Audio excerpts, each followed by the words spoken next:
नमस्कार, मैं हूं रचना सिंह और आप देख रहे हैं कार्यक्रम उपभोक्ता संरक्षण।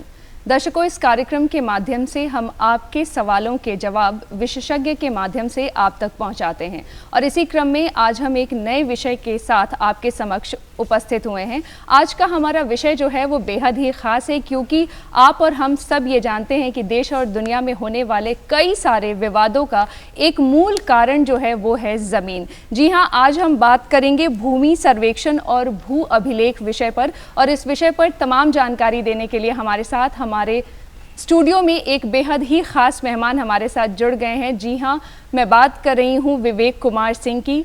सर राजस्व एवं भूमि सुधार विभाग में अपर मुख्य सचिव के पद पर कार्यरत हैं। सर, आपका बहुत बहुत स्वागत है हमारे कार्यक्रम में। धन्यवाद। सर, सबसे पहले हम आपसे ये समझना चाहते हैं कि हम एक कॉलोनियल कंट्री में रहे हैं, अंग्रेज़ों का शासित हमारा पूरा देश रहा है। उसके बाद ज़मींदारी की एक प्रथा आई जिसको भी एबॉलिश किया गया। लेकिन जब हम भू सर्वेक्षण की बात करते हैं, भूमि सर्वेक्षण की बात करते हैं या लैंड रिकॉर्ड्स की भी बात करते हैं, उसका एक ऐतिहासिक पक्ष भी है जो एक बहुत ही मजबूत पक्ष है। आप उसे कैसे देखते हैं? देखिए, जैसे हम लोग सभी जानते हैं, हिंदुस्तान में मतलब जब ब्रिटिशर आए तो 3 तरह की व्यवस्था थी हमारे यहाँ। एक जो बिहार बंगाल में था वो ज़मींदारी व्यवस्था थी। एक जो दक्षिण और पश्चिम भारत में था वो हम जिसको रैयतवारी व्यवस्था कहते हैं, और उत्तर भारत में उसको हम लोग मालवारी व्यवस्था कहते हैं। तो जहाँ रैयतवारी व्यवस्था था साउथ इंडिया में, वहाँ तो प्रशासन सबके ज़मीन का जो रिकॉर्ड है और उसकी जो सारी विवरणी है उसके पास होती थी। जो मालवारी सिस्टम में ये व्यवस्था था कि भाई गांव का जो प्रधान होगा वो सारा चीज़ रखेगा। ज़मींदारी में दुर्भाग्यवश ये था कि ज़मींदार से सरकार को एक मुश्त पैसा लेना था, तो ज़मींदार ही सारे अभिलेख रखता था। तो उस पृष्ठभूमि में क्या हुआ कि बिहार सफ़र किया। बिहार कैसे सफ़र किया ये पब्लिक को जानना भी ज़रूरी है कि जब हम ज़मींदारी लाए 1793 में, तो उसके बाद बिहार बंगाल में वो ज़मींदारी की व्यवस्था चलती रही। फिर हम आज़ाद हो गए। 47 में ज़मींदारी को समाप्त कर दिया गया, उस प्रथा को समाप्त कर दिया गया। तो अब ये देखिए कि ज़मींदार के पास सारे अभिलेख थे, और वो 47 की अवधि के बाद 1952 में हमारे अंचल का सृजन हुआ। और जो रैयतवारी व्यवस्था थी या मालवारी व्यवस्था थी, उसमें तहसीलदार हुआ करता था जो सारा रिकॉर्ड रखता था। अच्छा जी। तो हमारे पास तो रिकॉर्ड वही आया जो ज़मींदार के पास से आया। तो इस तरह के रिकॉर्ड में क्या सही था क्या गलत था वो तो हम लोग देख नहीं पाए। और हमारे जो संस्थागत व्यवस्था थी वो 1952 में आई। तो 5 साल का एक गैप था जिसको कि हमको कवर करना था कि रिकॉर्ड सही आए और कैसे आए, उनको कैसे मेंटेनेंस हो। जब अंचल की व्यवस्था हमने प्रारंभ की 1952 में, तो उस समय कोई प्रक्रिया निर्धारित नहीं था। तो वो प्रक्रिया निर्धारित हुआ 1953 में जाकर के खास महल मैनुअल के रूप में। कि अंचल में कौन से रिकॉर्ड संधारित किए जाएंगे, कैसे संधारित किए जाएंगे। तो ये एक ब्रॉड हमारा वीकनेस था जो हम लोग इनहेरिट किए कंपेयर टू बाकी जो राज्य हैं हिंदुस्तान के, उसके मुकाबले। सर, एक बड़ा सवाल आता है कि बिहार सरकार जो है ज़मीनों को रिकॉर्ड कर रही है, अब उसको डिजिटल मोड में उसको लेकर के आ रही है। ऐसे में भू सर्वेक्षण किस तरीके से किया जा रहा है, क्या उसकी प्रक्रिया है और वो ऑथेंटिक है कि नहीं? क्योंकि हमारे दर्शक भी ये जानना चाहते हैं कि आप लोग किस तरीके की प्रक्रिया अपनाते हैं भू सर्वेक्षण के दौरान। देखिए, भू सर्वेक्षण तो सबसे पहले आपको ये समझना है कि वो एकदम क्लीन स्लेट पे रिकॉर्ड बनाता है। हम लोग 2 तरफा व्यवस्था कर रहे हैं बिहार में। पहला तो जो हमारे अभिलेख पहले से बने हुए हैं, जो हमारे रिकॉर्ड्स हैं, जो अंचलों में हैं, जो ज़िलों में हैं, उसको हम लोगों ने 1 दिसंबर 2017 से डिजिटाइज करना प्रारंभ किया और प्रक्रिया प्रारंभ कर दी। तो अब जितना हमारा रिकॉर्ड है, विशेष तौर से वैसे रिकॉर्ड जो कि आपको खरीद फरोख्त में जिसकी आवश्यकता पड़ती है, जिसे हम जमाबंदी बोलते हैं, तो सारे जमाबंदी करीब 4.25 करोड़ जमाबंदी हम लोगों ने बहुत रिकॉर्ड टाइम में उसको डिजिटाइज करवा लिया। और उसके बाद पूरे जो म्यूटेशन, जिसको हम हिंदी में दाखिल खारिज भी बोलते हैं, नामांतरण भी बोलते हैं, तो उसके प्रोसेस को ऑनलाइन कर दिया गया। तो उसका एक फ़ायदा ये हुआ कि पहले एक शिकायत आती थी कि भाई अगर आपसे कर्मचारी जी खुश नहीं है या कोई खुश नहीं तो आपका पेज ही फाड़ देगा। अच्छा जी। आपके रिकॉर्ड के साथ टैंपरिंग कर देगा, उसमें कुछ लिख देगा। तो वो करने से आदमी असहाय सा महसूस करता था। उसको लगता था कि भाई मेरे रिकॉर्ड का तो हमको कोई जानकारी नहीं है, और जो कस्टोडियन है अगर वो मिसचिफ कर दिया तो हम क्या करेंगे। तो अब वो जो डेटा है वो हम लोगों ने एक जनरल पोर्टल पे है, आप कोई भी व्यक्ति अपने गांव का अपना देख सकता है। ठीक है, उसमें भी समस्याएं आ रही हैं, जी। कि अभी कभी कभी अंचल में कोई बदमाशी करके नाम में हेरा फेरी कर देता है, बाकी चीज़ कर देता है। बट इसमें पब्लिक को ये समझना आवश्यक है कि डिजिटल फॉर्मेट में अगर कोई हेरा फेरी भी करेगा तो वो पकड़ा जाएगा। वो ऐसा नहीं हो सकता है कि आप कहेंगे कि नहीं हमको मालूम ही नहीं कौन किया। तो किस सेकंड में किस तिथि को वो चेंज आया वो आप पकड़ लेंगे। तो वो वक्त का फेर है कि अगर उसको नहीं पता चल रहा है तो उसको एहसास हो जाएगा कि ये हम फेर बदल और हम मतलब टैंपरिंग नहीं कर सकते। तो वो रिकॉर्ड जब आया तो उसके बाद हम लोगों ने एक और चीज़ किया कि बहुत सारे रिकॉर्ड इनकम्प्लीट थे। तो इनकम्प्लीट थे तो उन रिकॉर्ड्स को कैसे हम करेंगे, कैसे कंप्लीट करेंगे, या रिकॉर्ड में कुछ त्रुटियां थी जो ऑनलाइन दिख रहा था। तो हम लोगों ने एक परिमार्जन पोर्टल बनाया। परिमार्जन का मतलब है रेक्टिफिकेशन, कि जो मिस्टेक्स दिख रहे हैं आपको, आप डॉक्यूमेंट्स दीजिए, आपको अंचल ऑफिस जाने की आवश्यकता नहीं होगी, आप उसको रेक्टिफाई कर लीजिए। उसके बाद एक इशू बैंकर्स लाते थे कि हमको ऑनलाइन जो एलपीसी इशू कराना चाहिए, बिकॉज एलपीसी में भी बहुत शिकायतें आती थी कि हम अपना भूमि मतलब का जो प्रमाण पत्र प्राप्त करते हैं उसमें हमको बहुत दौड़ाता है, बहुत परेशान करता है। तो अब आप उसके लिए भी आपको ऑफिस जाने की आवश्यकता नहीं है, अंचल ऑफिस जाने की आवश्यकता नहीं है। इसी प्रकार लगान जमा करने में आपको मालूम नहीं चलता था कितना लगान जमा करना है, तो रसीद कटवाना भी एक चैलेंज होता है। तो यद्यपि कि हम ये नहीं क्लेम कर सकते हैं कि हमने सारे समस्याओं का समाधान कर दिया है, लेकिन एक प्लेटफॉर्म जरूर बना दिया है कि कालांतर में इन समस्याओं को हम मूल रूप से खत्म कर सकेंगे। जी जी। और सरकार और विभाग जो है साथ मिलकर प्रयासरत है। एक सवाल सर्वेक्षण से जुड़ा ही है सर, कि जब हम सर्वेक्षण की बात करते हैं, अब बिहार सरकार विशेष सर्वेक्षण की बात कर रही है, ऐसे में अमीन की जो भूमिका है वो बहुत सीधे तौर पर नज़र आती है। ऐसे में काम हो रहा है कि नहीं हो रहा है, तो उनकी निगरानी किस तरीके से की जा रही है, और क्या उनके लिए भी कोई समय सीमा तय की गई है जिस समय सीमा में उन्हें वो काम करके देना है? बहुत अच्छा प्रश्न है, बहुत रेलेवेंट भी है कि बिहार में विशेष सर्वेक्षण का एक अधिनियम बनाया गया 2011 में। 2012 में उसके रूल्स बना दिए गए। उसके बाद पूरे बिहार का हवाई जहाज़ से फोटोग्राफी कराया गया। जितना ज़मीन है बिहार का सबका एरियल फोटोग्राफी करा दिया गया, और उस एरियल फोटोग्राफी के आधार पे एक नया नक्शा तैयार किया गया जो हवाई जहाज़ से कैसा दिख रहा है वास्तविकता में। जी। और एक दूसरा हमारा जो है जो पुराना सर्वे का नक्शा है। तो ये दोनों नक्शा को मिला करके हम लोग फील्ड में क्या किए कि 3 चरण में बिहार में विशेष सर्वेक्षण करा रहे हैं। पहला चरण में 20 जिला में करीब 90 अंचल लिए, उसके बाद उसके शेष अंचल हम दूसरे चरण में लिए हैं, और तीसरे चरण में जनवरी से हम लोग पूरे राज्य भर में सर्वेक्षण कराएंगे। तो सर्वेक्षण का क्या उद्देश्य है? सर्वेक्षण का उद्देश्य है कि आप एक क्लीन स्लेट से शुरू करें, कि भाई आप गए, ज़मीन का पहले बाउंड्री देखे, उसका एरिया देखे और उसकी मिल्कियत देखे। तो ज़मीन का जो नक्शा, जिसको स्पेशल डेटा कहते हैं, नक्शा हम तय कर दें, और उसका मालिक मतलब किसके पास है कि मालिकाना हक है वो हम तय कर दें। तो ये दोनों चीज़ अगर तय कर देंगे तो समझिए कि एक नए सिरा से पूरा record of rights create a जाए। जी, और जो कि एक ऑथेंटिक रिकॉर्ड हो, जो ऑथेंटिक रिकॉर्ड है, जो कोर्ट में भी मतलब उसका मतलब ये सैंक्टिटी है और अन्य जगहों पर है। और सबसे महत्वपूर्ण बात है कि जो ज़मीन का मालिक है उसको क्लैरिटी है। जी बिल्कुल। जो आज चूंकि हमारे रिकॉर्ड पुराने हैं तो जमाबंदी है भी तो बहुत लोगों के दादाजी के नाम पे है, परिवार में बंटवारा नहीं हुआ तो पता नहीं चल रहा है कि किसका हिस्सा कौन है। अगर 20 प्लॉट है मतलब फरीकों में, भाइयों में, तो 20 में कौन किसका है, जिसकी लाठी उसकी भैंस भी हो जाता है। जी, जी, जी। तो उसको दूर करने के लिए विशेष सर्वेक्षण बहुत ही महत्वपूर्ण मतलब भूमिका, हाँ बहुत महत्वपूर्ण भूमिका है उसकी। और जहाँ तक अमीन का आपने प्रश्न उठाया है, अमीन बहुत ही वाइटल है इस पूरे प्रोसेस में। अमीन का काम ये है कि जब एरियल फोटोग्राफ होता है तो एरियल फोटोग्राफ के बाद आपको सबसे पहले क्या करते हैं, आप गांव का 3 सीमाना तय करते हैं कि गाँव के बाउंड्रीज कहाँ हैं। उसके बाद टोटल उसका बाउंड्री वेरिफिकेशन करते हैं, और तब देखें हैं कि जो हवाई जहाज से फ़ोटो खींचा गया और जो ज़मीन में मिलान किया गया वो सही है कि नहीं। ऐसी संभावना है कि हवाई जहाज से आप फोटो खींचे, सरकारी तालाब है, वो 10 एकड़ का तालाब था, बगल के लोगों ने अतिक्रमण करके उसको 4 ही एकड़ का कर दिया है।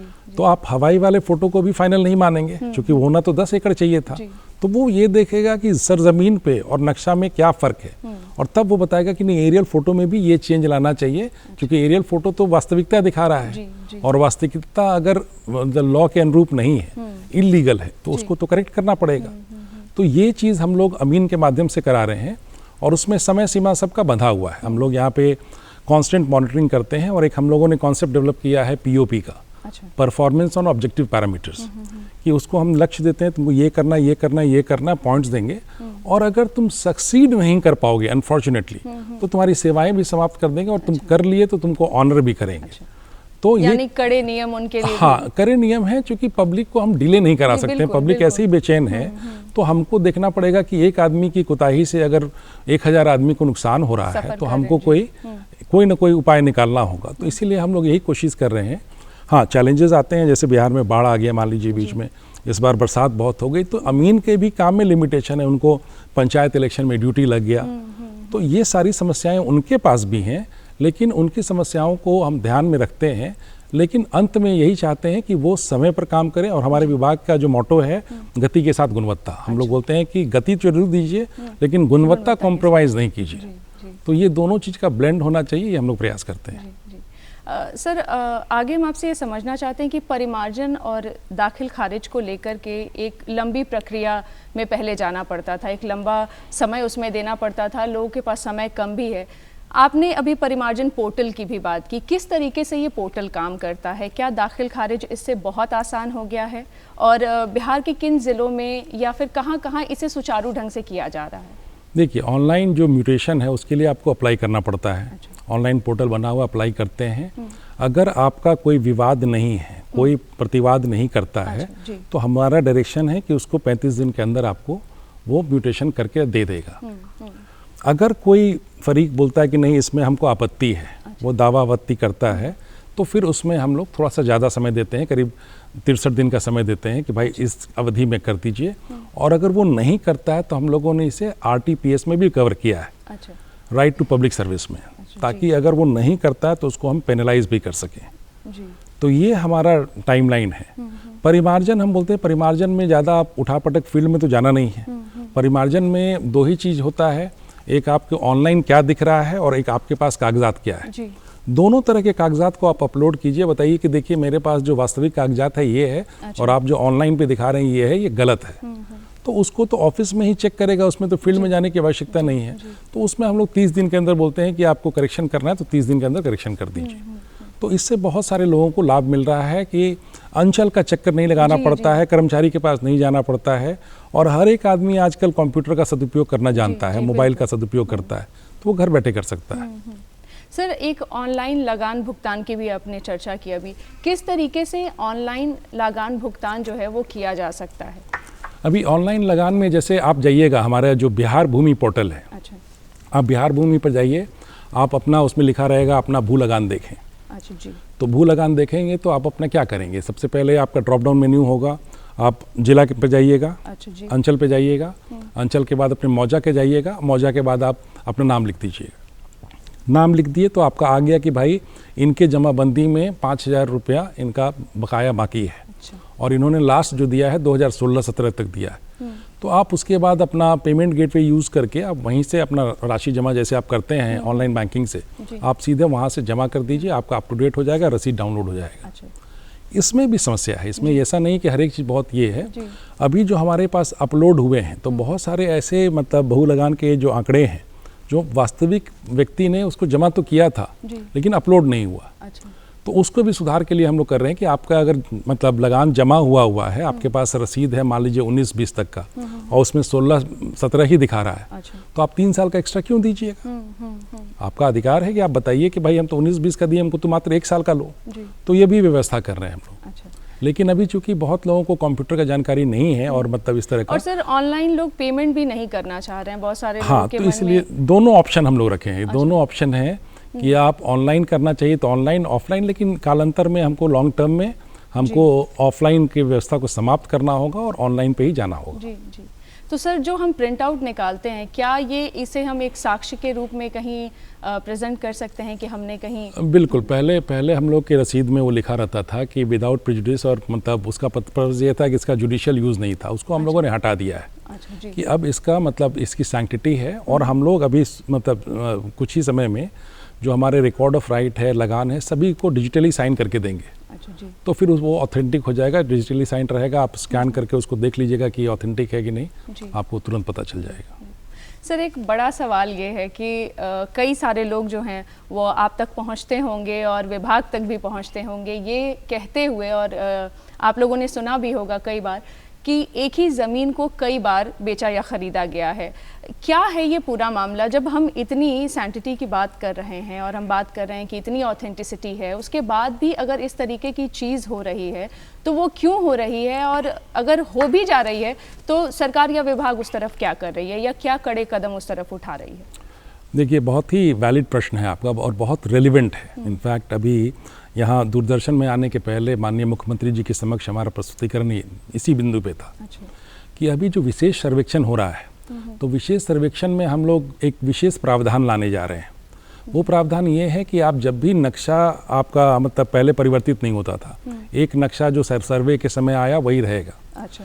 अब हम लोग ये कर रहे हैं कि हर एक बार जो दाखिल खारिज होगा तो दाखिल खारिज में नाम तो परिवर्तन हो जाता है, आपके पिताजी से आपका नाम आ गया, लेकिन मैप पर नक्शा तो वही रहा। तो अभी क्या होता है, पटना में दानापुर एवरीडे हमारे पास शिकायतें आती हैं कि एक ही प्लॉट को वो 10 बार बेच दिया। अच्छा, हर एक भाई, चूंकि नाम तो सबका प्लॉट में जुड़ा हुआ है, 5 भाई का नाम है पांचों, तो पांचों सड़क से ही बेच देगा। अच्छा। या पांचों मतलब एक ही पोर्शन को बेच देगा जो सबसे कमर्शियली वायबल है। तो खरीदने वाला तो देख रहा है कि भाई इसके पास ये प्लॉट है, इसके पास ये एरिया है और ये बिक रहा है। तो पहले 2 समस्याएं आती थी। अच्छा। पहले तो था कि 1 एकड़ जमीन है उसको 5 एकड़ बेच दिया। अच्छा। क्योंकि उसका जो रिकॉर्ड था वो तो कर्मचारी के पास था, कोई पब्लिक देख नहीं रहा है, कोई ऑटोमेटिक उसमें एडिशन सब्ट्रैक्शन नहीं हो रहा है, तो आप बांटते चले जाइए। और जो लगान रसीद होता है वो तो चेकबुक की तरह है कि आप चेक पे साइन कर दीजिए, आपके अकाउंट में अगर मान लीजिए 5,000 रुपया भी है, आप तो चेक 5 लाख का साइन कर सकते हैं। आप उसको लेके चेक लेके घूम रहे हैं कि देखिए हमारा रसीद कटा हुआ है, लेकिन कोई तो आपको बेवकूफ़ बना गया है। क्योंकि जो पहले जो जिसको करेक्शन स्लिप बोलते थे हम लोग कि वो सुधार हुआ है कि नहीं, मतलब वो नाम आपके नाम पे कट के आया है कि नहीं। मान लीजिए 1 एकड़ है और अभी भी जो बेचने वाला है उसके पास 1 एकड़ है और आपको आधा एकड़ बेच दिया, तो जमीन तो 1.5 एकड़ हो नहीं सकता, जमीन तो 1 ही एकड़ रहेगा। तो उसको दूर करने के लिए हमारा जो ऑनलाइन पद्धति है वो सफिशिएंट है। लेकिन जो नक्शा वाला एलिमेंट है जो बड़ा चैलेंज है कि अब चूंकि लैंड आप देखते हैं कि कोई बड़ा प्लॉट है, अगर वो नेशनल हाईवे वाला पोर्शन है तो उसका वैल्यू अगर 10 लाख रुपए कट्ठा होगा तो इधर का वैल्यू 1 लाख रुपए कट्ठा होगा। तो सभी आदमी अपना चाहेगा कि 10 लाख रुपए कट्ठा ही बेचे, उसको उस पर अधिकार है कि नहीं ये तय करना होगा। तो ये हम लोग कर रहे हैं, नया कॉन्सेप्ट ला रहे हैं जिसको स्पेशियल म्यूटेशन कहते हैं। अच्छा। उसमें स्पेस एरिया का म्यूटेशन होगा और हिंदुस्तान में पहली बार हम लोग अभी प्रयास यही है कि हिंदुस्तान में पहली बार एक डायनेमिक मैप का कॉन्सेप्ट ला रहे हैं। अच्छा। कि अभी तक नक्शा क्या है, नक्शा जो आप गुलजार बाग से जो हमारा 1920 का नक्शा है, 1930 का नक्शा, वही नक्शा देख रहे हैं। हमारा जो नए सर्वे होगा तो उसमें एक सर्वे का अपना फिक्स नक्शा होगा जो स्टैटिक नक्शा होगा, और हर एक ट्रांजैक्शन के बाद, हर एक बिक्री और खरीद के बाद वो नक्शा परिवर्तित हो जाएगा। अगर एक प्लॉट मान लीजिए 174 नंबर है, वो 2 भाग में बटा तो नक्शा में भी 2 भाग में बटेगा, दिखेगा। तो जिसको खरीदना है, क्योंकि खरीदने वाले को तो पहले कोई सोर्स नहीं था, वो आप रजिस्ट्री करते हैं तो हम आप जो भी चाहें वो लिख करके साइन करा लेंगे, लेकिन कोई ऐसा कॉमन सोर्स रहे जिससे पता चल जाए कि नहीं ये नक्शा कटा हुआ नहीं, तो वो हम लोग अभी करा रहे हैं और वो जो है वो गेम चेंजर होगा। तो उस पर हम लोग प्रयासरत हैं कि वो हिंदुस्तान में पहली बार हम लोग डायनेमिक नक्शा का कॉन्सेप्ट लाएंगे ताकि कोई भी व्यक्ति कोई ट्रांजैक्शन के पहले उसको हमारे पास पैरवी कराने की जरूरत नहीं पड़ेगी कि आप देखिए नहीं जमीन सही बेच रहा है कि नहीं बेच रहा है। तो हम ज़मीन का मालिक और ज़मीन का एरिया सब हम लोग बता देंगे कि भाई देखिए आपका ये पोजीशन है, आप इसके बियॉन्ड अगर खरीद रहे हैं तो आप ठगा रहे हैं। जी। एक इसी के साथ जुड़ा एक अतिरिक्त सवाल है सर कि जाली दस्तावेज बनाकर के भी कुछ लोग इस तरीके की चीज़ें करते हैं, उन पर किस तरीके की कार्रवाई जो है वो विभाग या सरकार की तरफ से होती है? देखिए, हमारे हाथ कुछ बंधे हुए हैं लॉ के हिसाब से। जैसे हम लोगों ने एक अमेंडमेंट लाया था जिसमें ये तय किया था कि जो बेचने वाला है उसका नाम जमाबंदी में होना अनिवार्य है। अच्छा। तो उससे होता है कि कम से कम सही बेचने वाला ही ज़मीन बेच पाता। लेकिन जो एक्ट है रजिस्ट्रेशन का उसमें बोलता है कि आप टाइटल और बाकी चीज़ नहीं देखेंगे। तो इसी का हवाला देते हुए हाई कोर्ट ने हमारे उस आदेश को क्वॉश कर दिया। यद्यपि कि अब हम लोग ये कर रहे हैं कि अगर आपको म्यूटेशन कराना है तब तो आपको जमाबंदी देना ही पड़ेगा। बिल्कुल। तो पहला है कि हम लोगों को मतलब वहाँ एक लिमिटेशन है कि चूँकि ट्रांजैक्शन रजिस्ट्रेशन के ट्रांजैक्शन के पहले हम ये सब चीज़ हम देख नहीं सकते हैं, उस ग्राउंड पे रोक नहीं सकते हैं। तो वो एक मजबूरी है। लेकिन जब हमारा लैंड रिकॉर्ड्स क्लियर हो जाएगा तो कोई भी बायर इतना बेवकूफ़ नहीं होगा कि कोई गलत लैंड ले ले। तो ये विशेष सर्वेक्षण के बाद तो ये स्थिति नहीं उत्पन्न होनी चाहिए, लेकिन वर्तमान में जो है उसमें हम लोग कोशिश कर रहे हैं कि म्यूटेशंस करके, आपको म्यूटेशन का बता दें दाखिल खारिज का, कि पहले से 2.5 गुना 3 गुना एक साल में बढ़ गया है। और मतलब पहले जहाँ 10 लाख म्यूटेशन होता था एक साल में 25 लाख होता है। आदमी मेरा उतना ही है, उससे कम ही है रादर। तो ये संख्या बढ़ रहा है, तो हम लोग जागरूकता बढ़ रही है। और हर एक आदमी मतलब बात करे, जैसे आप बात कर रही हैं, तो आपके मतलब सीनियरिटी का लोग पहले जानता भी नहीं था कि जमाबंदी क्या है, भू सर्वेक्षण क्या है, दाखिल खारिज क्या है। मतलब सब समझता है कि जहाँ हम रह रहे हैं वो मेरी ज़मीन है, उसमें नाम किसी का क्या फ़र्क पड़ता है। जी, जी। तो अब लोग समझता है कि नहीं, आपके पास अगर जायदाद है, ज़मीन है, तो उसके अभिलेख भी आपके हक में होने चाहिए, नहीं तो आप ज़्यादा दिन तक उसको होल्ड नहीं कर सकते। जी, जी। सर, एक बड़ा ही साधारण सा सवाल है जो आम आदमी का सवाल है कि एक ज़मीन को ख़रीदने के समय किन किन चीज़ों का ख्याल रखना चाहिए। एक बहुत ही साधारण सवाल है और इतनी सारी बातों के बाद भी हम आपसे ये जानना चाहते हैं कि क्या ध्यान में रखें खरीदते समय। खरीदते समय सबसे पहले तो आपको ये देखना है कि मतलब फंडामेंटल है कि वो जमाबंदी में उसका नाम, उसका राइट है कि नहीं। अगर जमाबंदी में नाम नहीं है तो आंख मूंद करके उसको रिजेक्ट कर दीजिए। अच्छा। दूसरा, वो आप वहाँ से अंचल से या कहीं से आप जरूर पता करा लीजिए कि उसमें जमाबंदी किसके नाम से कितना कितना ऑलरेडी कट चुका है। वो टोटल एरिया जो बता रहा है वो एरिया एग्जिस्ट करता है कि नहीं करता है। तो ये 2-3 चीज़ हैं, वही आप फंडामेंटली चेक कर सकते हैं। नहीं तो पुराने सिस्टम में उसके बियॉन्ड आपके पास कोई पब्लिक डॉक्यूमेंट नहीं है। तो अब है कि आप ऑनलाइन देख सकते हैं कि इस जमाबंदी में किसका किसका नाम है, और ये पता कर सकते हैं बेचने वाले से कि उसका परसेंटेज कितना है, ये वो बताना पड़ेगा उसको। अच्छा। और किस पोर्शन में वो बेच रहा है वो आपसे पूछना पड़ेगा। मेरे नए सर्वे में तो पूछने नहीं, आपको अपने दिख जाएगा। लेकिन अभी आपको उससे संतुष्ट होना पड़ेगा, तभी आप पैसा दें। नहीं तो दलाल सब इस तरह का होता है कि आपको मतलब चांद दिखा करके कुछ भी बेच देगा। तो आपको थोड़ा सा कॉशियस रहना है। और आदमी इतना बेचैन होता है, हम तो हर एक व्यक्ति को बोलते हैं कि बिहार में जो लैंड है ना, वो 3 जनरेशन में लैंड का 3 कॉनोटेशन है। बिल्कुल। जो फर्स्ट जनरेशन है वो जब लैंड खरीदता है तो बड़ा उत्साहित रहता है, उसको लगता है मैंने किला फतह कर लिया इन्वेस्टमेंट के लिए, जो आज 1 लाख का ज़मीन है कल 10 लाख में होगा। सेकेंड जनरेशन, उसका बाल बच्चा उसको उपभोग करता है, मज़ा करता है। और थर्ड जनरेशन कोर्ट में लड़ता है। जी, जी। तो ये स्थिति है। हम लोग नहीं चाहेंगे, हम लोग चाहेंगे कि 4th जनरेशन 5th जनरेशन हर एक आदमी उस लैंड का जो राइटफुल जो ड्यू है उसके लिए उसका सदुपयोग करे। जी, जी। सर, एक सवाल हम आपसे ये भी जानना चाहते हैं कि भूमि अधिग्रहण को लेकर के कई सारे लोग हैं, चूँकि सरकार अब डेवलपमेंट के मोड में है और वो चाहती है डेवलपमेंट, तो इस वजह से अधिग्रहण करना भी पड़ता है। लेकिन भूमि अधिग्रहण के लिए कई बार लोग तैयार नहीं होते हैं, जिसमें बंच ऑफ पीपल हैं जिनको तैयार होना पड़ता है। तो इस तरीके की चीज़ों के लिए सरकार कैसे कन्विंस करती है या विभाग कैसे कन्विंस करती है लोगों को? देखिए, जब लैंड एक्विजिशन होता है तो उसके मतलब पूरे प्रोसेस, जो 2013 में एक नया अधिनियम बना, पहले लोग के साथ था कि ज़बरदस्ती करके लैंड एक्विजिशन कर लिया जाता था। लोग अभिरुचि नहीं रखते थे, लगता था कि अपनी ज़मीन हम नुकसान पहुँच रहे। अब 2013 एक्ट के बाद 2-3 चीज़ें हैं जो पब्लिक को जानकारी है और वो बेचैन रहता है। एक तो ज़मीन का जो आपका मूल्य है वर्चुअली उसका 4 गुना मिलता है आपको लैंड एक्विजिशन पे। तो बहुत लोग चाहता है कि जिस लैंड से हमको ज़्यादा कुछ नहीं आ रहा है वो हम बाज़ार में बेचेंगे तो 1 लाख में बिकेगा, अगर सरकार एक्वायर कर लेगी तो 4 लाख में बिकेगा। दिक्कत वहाँ आता है जब मतलब कोई एरिया में जैसे आपके ज़मीन में वो मतलब लिखा हुआ है धनहर या खेत लिखा हुआ है। अच्छा। और वो ज़मीन हो गया बहुत महंगा, वो कमर्शियल हो गया। अब कमर्शियल हो गया तो पब्लिक तो उसका कमर्शियल के हिसाब से चाहता है, लेकिन रिकॉर्ड तो वो परमिट नहीं करता है। तो वहाँ दिक्कतें आती हैं। लेकिन उसमें जो एक्ट है वो क्लियर है कि पहले तो एक सोशल इम्पैक्ट असेसमेंट कराया जाता है, ये देखने के लिए कि वो ज़मीन मतलब से लोगों को तो ऐसा नहीं कि ज़्यादा नुकसान होगा। तो जब जो इम्पैक्ट असेसमेंट हो जाता है, उसका सोशल इम्पैक्ट असेसमेंट, तब उसके बाद ही उसके आगे बढ़ते हैं। तो पहला तो है कि जेनरिक नेचर का कोई इशू नहीं आएगा। दूसरा जो इंडिविजुअल नेचर का है, जो अगर मान लीजिए लीनियर प्रोजेक्ट है जिसमें रोड बनना है और कोई एक प्लॉट वाला बोलेगा कि हम नहीं देंगे, तो आपको तो फिर मतलब रुक नहीं सकते हैं। तो उसमें एक प्रावधान है, जो आप राशि जिसको जो ड्यू है वो एक लार अथॉरिटी होता है उसके सामने जमा कर दीजिए और काम करके आगे बढ़िए, ताकि वो जो प्रोजेक्ट है वो रुके नहीं और जो व्यक्ति जिसको जितना मुआवजा मिलना है वो भी जायज़ मुआवजा मिले, मिल जाए।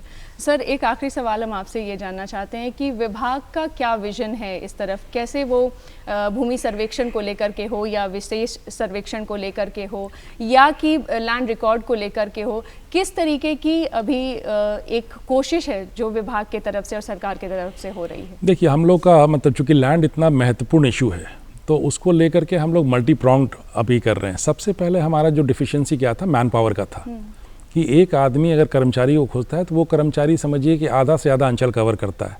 तो कर्मचारी की कमी हमारी बहुत बड़ी मतलब वीकनेस थी। दूसरा कमी था हमारा अमीन का, कि अमीन नहीं था, आपको मापी कराने के लिए लोग मेरे पास पैरवी करते थे। तीसरा कि भाई हमारा ये दोनों चीज़ है तो म्यूटेशन पेंडिंग है, क्योंकि एक जो अंचल अधिकारी है उसके पास मतलब एक दिन में वो 20 मामला का निष्पादन कर सकता है। मान लीजिए कोई सदर का अंचल है तो उसमें एक दिन में 20 करेगा, एप्लीकेशन आता है 80। तो ह्यूमनली पॉसिबल नहीं है कि एक दिन में 80 का डिस्पोजल करें। तो आज हम लोगों ने मतलब यही है आज डिस्कशन में जो इमर्ज कर रहा था कि एक तो हम लोग जो राजस्व पदाधिकारी हैं उसको भी हम म्यूटेशन का पावर देंगे ताकि वो गति हमारी डबल हो जाए। दूसरा है अमीन, हमारे पास हम लोगों ने उसके पीछे पढ़ करके करीब 1700 से ऊपर अमीन हमारे पास आ जाएंगे अगले महीने। और अगले ही महीने हमारे पास 4400 कर्मचारी आ जाएंगे। तो जो एक सबसे मेजर हमारे डिपार्टमेंट का वीकनेस था वो था मैन पावर का। तो उसको हम लोग दूर करेंगे ताकि वो फील्ड में मतलब परेशानी लोगों को कम हो और मतलब अंचल में हर एक बार नहीं जाना पड़े, आपके गांव में ही अमीन और कर्मचारी मिल जाए। दूसरा है टेक्नोलॉजी। तो टेक्नोलॉजी में हम लोग काफ़ी आगे बढ़ेंगे। आपको जान के खुशी होगी बल्कि बिहार वासियों को कि पूरे देश में सर्वेक्षण कराया गया था कि कौन सा ऑनलाइन में सबसे अच्छी सर्विसेज दे रहा है। तो बिहार को मोस्ट प्रोग्रेसिव स्टेट माना गया पिछले साल। हम लोग 36% ग्रोथ लाए थे, लेकिन हम बार बार बोलते हैं कि वो हमारे लिए सेटिस्फैक्ट्री नहीं है। बिल्कुल। पब्लिक सेटिस्फैक्शन जो है वो हमारे डिपार्टमेंट, चूंकि आप मतलब उपभोक्ता की बात कर रहे हैं तो पब्लिक हमारे एंड यूज़र हैं, कंज्यूमर्स हैं। अगर उनको हम बेटर सर्विस नहीं और गति के साथ गुणवत्ता नहीं दे सकते हैं तो कोई फ़ायदा नहीं। तो हम लोग डिपार्टमेंट के लिए एक मतलब मोटो बनाया है, उसका मतलब जो सारांश है कि स्पष्ट संपदा जो है शांति सर्वदा। अगर जो प्रॉपर्टी अगर क्लियर है तो आपका पीस फॉरएवर है, और अगर वो नहीं है तो नाक में दम है, आधा समय आप अपना जमीन पे कोर्ट कचहरी ही दौड़ते रह जाएंगे। बिल्कुल बिल्कुल। तो पब्लिक के लिए हम लोगों ने पहले जो लॉजिस्टिक्स की कमी थी, मैन पावर का कमी, मॉडर्न रिकॉर्ड रूम की कमी, उसको दूर किया है। जो हमारे जो ऑनलाइन सर्विसेज हैं उसको इम्प्रूव किया है। और जो फाइनल है वो मेरा स्पेशल सर्वे है, अगर वो हो जाएगा तो काफ़ी हद तक सिचुएशन बहुत अच्छा हो जाएगा। सर, आप हमारे कार्यक्रम में शामिल हुए इसके लिए बहुत बहुत धन्यवाद। Thank you. तो दर्शकों, जैसा कि विवेक जी ने आपको बताया, ये बेहद ही ख़ास बात उन्होंने कही है कि गुणवत्ता जो है वो बहुत ज़रूरी है, यानी गति के साथ गुणवत्ता। और बिहार सरकार और विभाग जो है लगातार प्रयासरत है इस तरफ कि आपको किसी भी तरीके की कोई भी असुविधा ना हो। कार्यक्रम देखने के लिए बहुत बहुत धन्यवाद। नमस्कार।